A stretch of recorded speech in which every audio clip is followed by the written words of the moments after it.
Online audition बनाते समय आप सिर्फ एक एक्टर नहीं रह जाते, बल्कि अपने वीडियो के डायरेक्टर, कैमरामैन, साउंड रिकॉर्डिस्ट और लाइटमैन भी आप खुद होते हैं।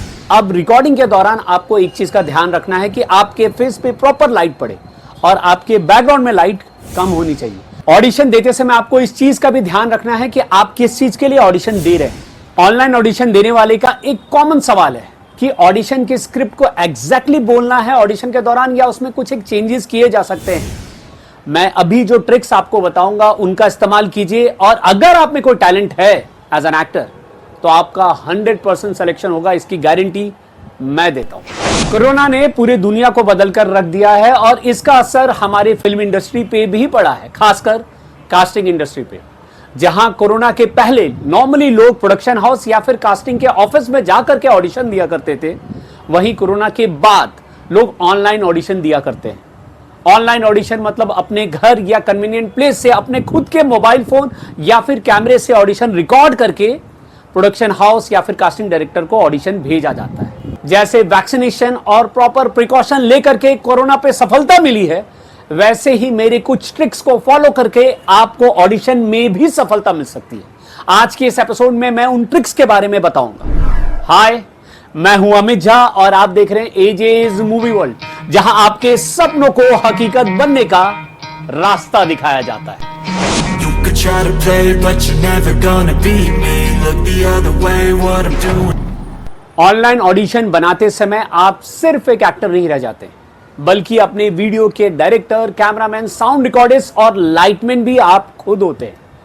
तो अगली बार जब भी आप अपना वीडियो बनाइए, मैं अभी जो ट्रिक्स आपको बताऊंगा उनका इस्तेमाल कीजिए और अगर आप में कोई टैलेंट है एज एन एक्टर तो आपका 100% सिलेक्शन होगा, इसकी गारंटी मैं देता हूं।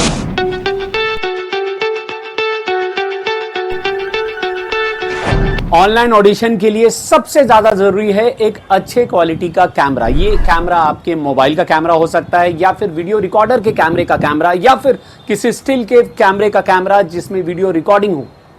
अब रिकॉर्डिंग के दौरान आपको एक चीज का ध्यान रखना है कि आपके फेस पे प्रॉपर लाइट पड़े और आपके बैकग्राउंड में लाइट कम होनी चाहिए, तो आपकी शक्ल के रिएक्शंस ज्यादा क्लियर दिखेंगे और जब आपके रिएक्शंस क्लियर दिखेंगे तभी तो आपका सिलेक्शन हो पाएगा। ऑडिशन की ऑडियो क्वालिटी भी अच्छी होनी चाहिए। इसका बेस्ट तरीका है कि जब भी आप ऑडिशन करें आप इस चीज का ध्यान दें कि आपके इर्द गिर्द ज्यादा शोरगुल ना हो। दूसरा एक और तरीका है, वो है इस तरह के मशीन का इस्तेमाल करके ऑडिशन रिकॉर्ड करना। इस तरह के मशीन इजीली मिल जाते हैं ऑनलाइन प्लेटफॉर्म पे और सस्ते रेट में मिलते हैं। अगर आप इस तरह के मशीन का इस्तेमाल करके ऑडिशन रिकॉर्ड करेंगे तो देखने वाले पे आपके ऑडिशन का अलग ही इंपैक्ट आएगा और वो बहुत ही जरूरी है आपके सिलेक्शन के लिए। ऑनलाइन ऑडिशन देने वाले का एक कॉमन सवाल है कि ऑडिशन की स्क्रिप्ट को एग्जैक्टली बोलना है ऑडिशन के दौरान या उसमें कुछ एक चेंजेस किए जा सकते हैं। इसका क्लियर जवाब मैं आज देने वाला हूं और इसका क्लियर जवाब यह है कि आप कुछ एक चेंजेस कर सकते हैं। जी हाँ, एग्जाम्पल के तौर पे समझाता हूं। कल ही की बात है, कल मैं सोनी टीवी गया था अपनी कास्टिंग से रिलेटेड एक मीटिंग के लिए, वहां के बड़े क्रिएटिव से। और जब मीटिंग के दौरान हमने 4 ऑडिशन देखे तो बड़े क्रिएटिव ने उनमें से एक एक्टर को सेलेक्ट किया, ये कहते हुए कि ये एक्टर बाकियों से अलग दिख रहा है।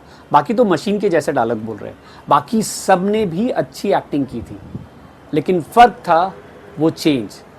दरअसल एक स्क्रिप्ट थी जिसमें एक लाइन था, वो ना कभी कभी मेरा बीपी बढ़ जाता है इसलिए चक्कर आ गया था जी, ये लाइन था। सब ने इस तरह से एक्टिंग की थी और सब अच्छे एक्टर्स थे, लेकिन एक एक्टर ने जो कि सेकंड नंबर वाला था उसने कहा था, ओ जी कभी कभी मेरा बीपी बढ़ जाता है इसलिए चक्कर आ गया था जी।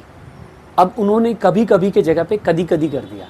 चूंकि ये पंजाब की कहानी थी तो इससे उसकी ऑथेंटिसिटी बढ़ गई और इससे वो अलग भी दिखने लगे। अगर उन्होंने ये चेंज नहीं किया होता तो शायद उनका सिलेक्शन नहीं होता। याद रखिए, हम सब क्रिएटिव इंडस्ट्री से बिलोंग करते हैं और आपको एज एन एक्टर हक है कि आप अपने ऑडिशन के दौरान कुछ एक क्रिएटिविटी कर सकते हैं, लेकिन क्रिएटिविटी से अपने कैरेक्टर के ऑडिशन के इंपैक्ट को बढ़ाइए, ना कि घटाइए। एग्जाम्पल के तौर पे मान लीजिए अगर आपका कैरेक्टर कोई नेगेटिव कैरेक्टर है तो लाइंस इस तरह से चेंज कीजिए कि उसकी नेगेटिविटी और भी ज्यादा अच्छे से दिखे, ना कि वो कॉमिक बन जाए। इसका एक और तरीका यह है कि जो भी आपको सेशंस आ रहे हैं आप उन्हें डिस्कस कीजिए एसोसिएट या फिर कास्टिंग डायरेक्टर से। अगर वो एग्री करते हैं तो बहुत अच्छा, अगर उनसे बात नहीं होती तो आप मेरे इस ट्रिक का इस्तेमाल कीजिए और अपनी क्रिएटिविटी को डालिए ऑडिशन में और देखिए आपका सिलेक्शन पक्का होगा। आप जब भी कभी प्रोडक्शन हाउस या फिर कास्टिंग ऑफिस में जाके ऑडिशन देंगे तो वहां पे कास्टिंग डायरेक्टर या फिर एक एसोसिएट डायरेक्टर जरूर होता है और ऑडिशन देने के बाद कभी कभी आपको उनके रिएक्शन से यह पता चलता है कि आपका ऑडिशन उनको पसंद नहीं आया।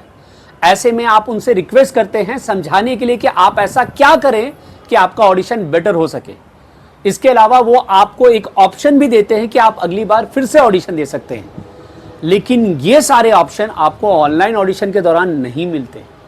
इसलिए जरूरी ये है कि ऑनलाइन ऑडिशन देने के पहले आप अपने कैरेक्टर से रिलेटेड सभी डाउट्स क्लियर कर ले कास्टिंग डायरेक्टर या एसोसिएट से।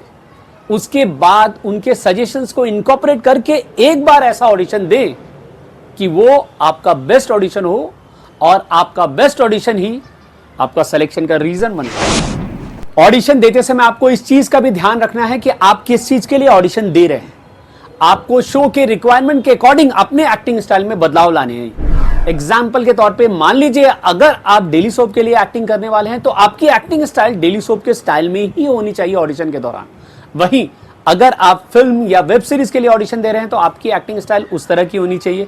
रियलिटी शो के लिए कर रहे हैं तो आपकी एक्टिंग स्टाइल उस तरह की होनी चाहिए। हालांकि इन अलग अलग शोज में कैसी एक्टिंग स्टाइल होती है उससे रिलेटेड ये वीडियो मैंने पहले ही बनाया हुआ है। आप जब भी कोई ऑडिशन देने जाएं तो अपने रिक्वायरमेंट के अकॉर्डिंग इनमें से कोई एक वीडियो देखें और अपने आप को ट्रेन करें। अपनी एक्टिंग में वो माइनर बदलाव करें जिससे आप नोटिसेबल हो जाएंगे और आप नोटिसेबल होंगे तभी तो आप सेलेक्ट होंगे। आई होप ऑनलाइन ऑडिशन से रिलेटेड अब जितने भी डाउट्स हैं वो आपके अब क्लियर हो गए। अगर अभी भी कोई डाउट्स है तो प्लीज कमेंट में लिखिए, मैं जवाब देने की कोशिश करूंगा या फिर अपने अगले वीडियो में उनके जवाब दूंगा। अब एक रिक्वेस्ट, अगर आपको मेरा ये वीडियो पसंद आ रहा है तो प्लीज लाइक कीजिए, सब्सक्राइब कीजिए चैनल को और शेयर कीजिए ज्यादा से ज्यादा लोगों से ताकि पर्दे से उनकी दूरी कम हो सके।